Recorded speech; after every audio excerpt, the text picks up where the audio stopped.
Kennedy Agyapong'S hidden world. Who is Kennedy Agyapong? This is the man. He was a Ghanaian lawmaker until he decided to leave parliament after being there for so long. In fact, from the year 2000 when he was voted into power. He was born in 1960. The man here has celebrated 65 years of life. According to him, he started life on the streets. Having been born in the central region, where very, very little opportunities for wealth, my brother, my sister, are recognized, he decided to hit the top streets. And what did he do? He started selling candies, PK, and the rest on the streets. From the streets, he was able to make some money. And then he got into business and started doing true business. He claims he's one of the richest people in Ghana. This is a man who boasts he has about 277 houses in Ghana alone. Some of them, he does not even remember where they are located. 277 houses in Ghana alone. I do know that he has a couple of houses in America, maybe in England. But we are not going to start speculating. How rich is this man here called Kennedy Agyapong? He has a number of factories. He has money. My brother, my sister, let us go through a few of the things that Kennedy Agyapong has. Kennedy Agyapong, my brother, my sister, has factories. The Fruitland factory, Platinum factory, Ashanti Steel factory, Amanting Agro factory, and the Central Sugar. 5 factories to his name, Kennedy Agyapong alone. He also has coal stores, and their names you can see. At the Shimai coal store, at the Park coal store, at Agyapong coal store, and at Sempa coal store. In fact, he has built a coal store, according to him, which is the biggest in the whole of West Africa. He has media houses as well. The Ken City Media. Net 2 TV belongs to him. Or My FM belongs to him. Ash FM was acquired by him. And NAP Radio, they are all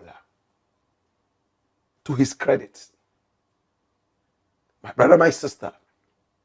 He has other companies, such as the Coastline Logistics and the deal in heavy-duty equipment. He also has electrical companies. They deal in electrical supplies. My brother, my sister, this is Kennedy Agyapong. When he says he's rich, he doesn't seem to mince words. This is Kennedy Agyapong and some of the facilities that he owns. He's a powerful businessman. Now, my brother, my sister, Kennedy Agyapong wants to be the flag bearer of his party. And his party is the NPP. As it stands right now, it looks like he's the only bright candidate in whatever they are selling to the public as candidates. Bawumia tried it once. He failed woefully. He has been tagged as the king of lies in Ghana. Brian Agyapong is a loose and careless talker. Yes, Kennedy Agyapong is also seen as a loose talker. But it looks like for some time now, he has decided to tone it down in order to let Ghanaians understand that, yes, he can also play the game. Is he waiting to be voted so he can explode? Can Ghanaians truly trust him that when he gets angry, he will not pull the pin out of the bomb and blast the whole nation? Kennedy Agyapong has said severally that his party is one of the most lackluster parties in Ghana. Sometimes he even uses unprintable words on his own party. He calls his party a foolish party when he is angry.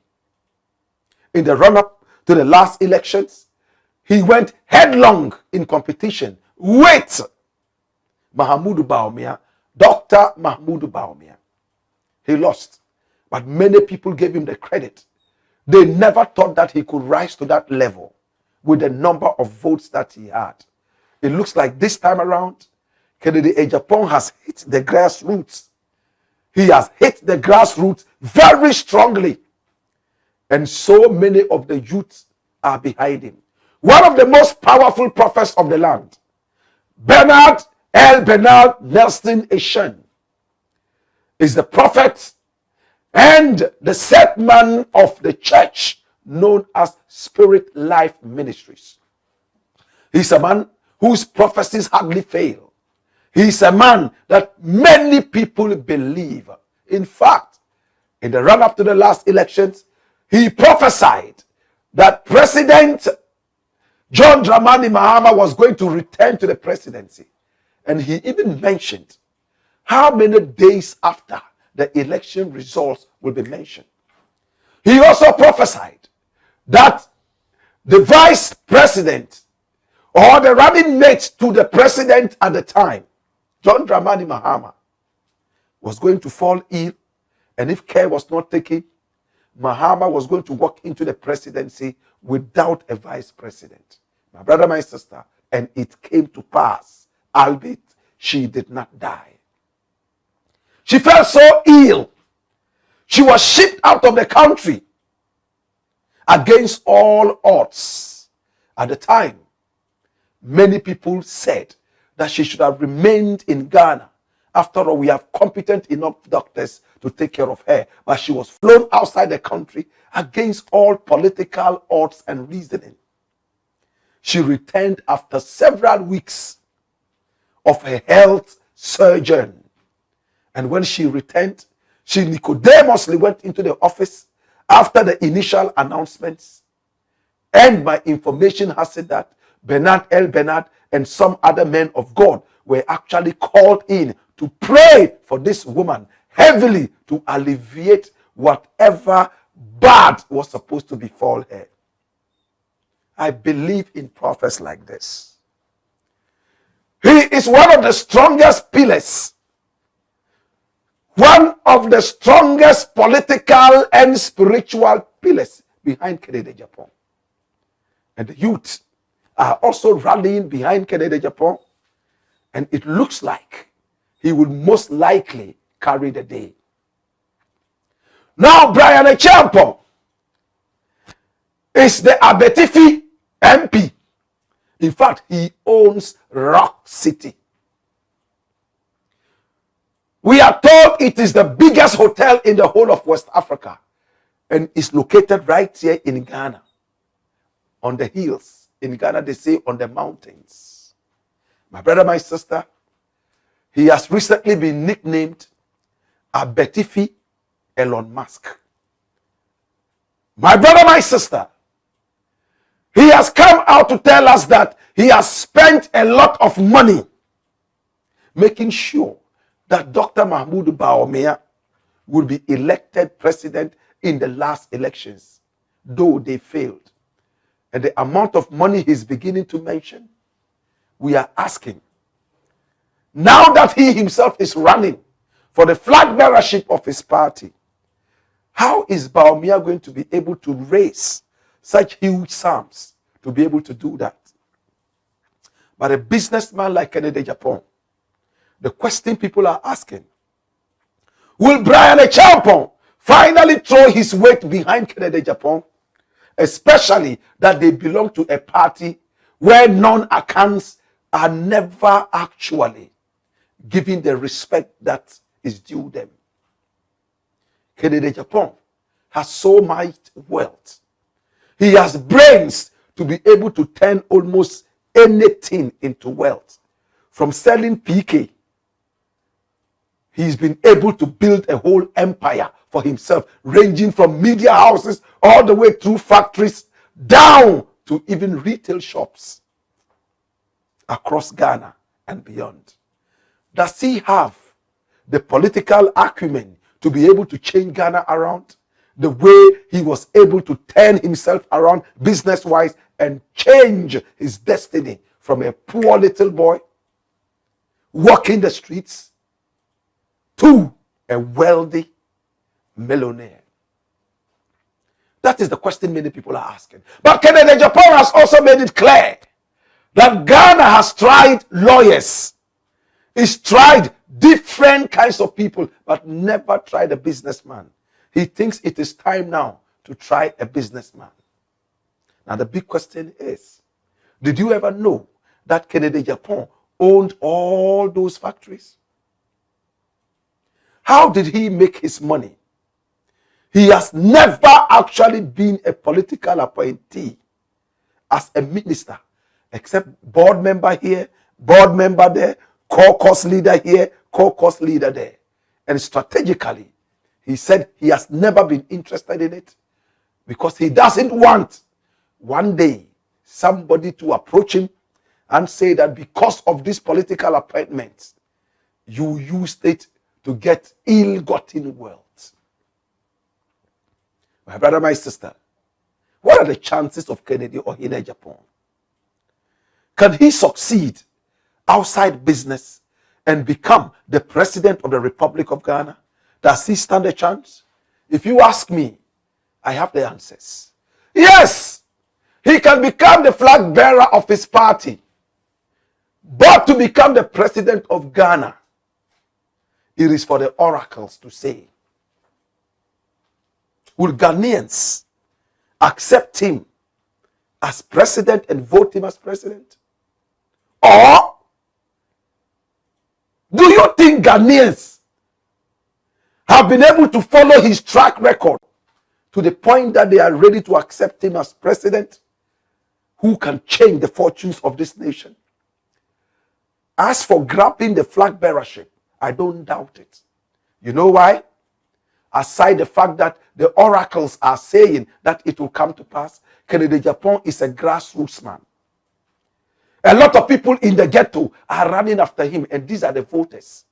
The big men sit at home and drink tea. They don't go out to vote. It is the little boys in the ghetto who Kennedy Agyapong is employing all over the place, in all the factories that he has built, all the media houses he has built, and he has the power of the media as well. Don't let us underestimate the power of Kennedy Agyapong. He has employed thousands of people. He is a crazy philanthropist. He gives money as if he was spreading pekle at Obowo to young people who want to work. The other day he met me and told me, Black Rasta, you are too honest to be rich. And I said, really? Is it a curse? He said, of course. He laughed at me. If you look at your friends, they are all rich. They have built so many houses. And he began to mention names, which I will not repeat, because it was a conversation between us. My brother, my sister. But he said, Black, identify any business you want to do. I will give you 70% of whatever amount you need to do any business. But prove to me that you have the 30%. I said, hey, what kind of condition is this? And he told me, Black, I can give you the 100% that you need, but you will never be serious enough to run the business with your blood. I don't want to waste my money. Bring 30% and I'll give you 70%. My brother, I don't like favors from politicians, so I didn't go to take that 70%. I don't want it. I don't want any politician to manipulate me. That doesn't mean that when Kennedy Agyapong meets me, he doesn't give me things. Sometimes he gives me lorry fare. Other times he says, let's go and sit and moving pick and eat. Even though I go and sit and don't find anything to eat as a vegetarian, I drink water and then we talk. My brother, my sister, Has Kennedy Agyapong won the hearts of the youth? Is Bawumia able to wrestle the youth from the hands or clutches of Kennedy Agyapong?